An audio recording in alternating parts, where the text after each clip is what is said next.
మాఘమాసంలో శుక్లపక్షంలో వచ్చే సప్తమిని రథసప్తమి అనే పేరుతో పిలుస్తారు.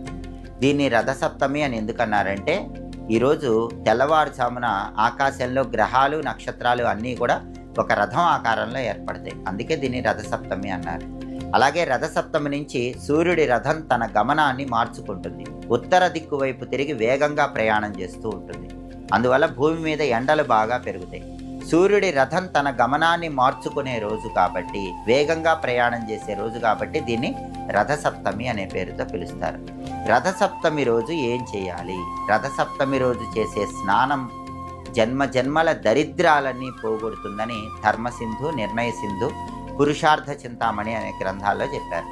మరి స్నానం ఎలా చేయాలంటే, రథసప్తమి రోజు స్నానం చేసేటప్పుడు 7 జిల్లేడాకులు 7 రేగి పండ్లు తల మీద ఉంచుకొని శిరస్నానం, తలంటు స్నానం చేయాలి.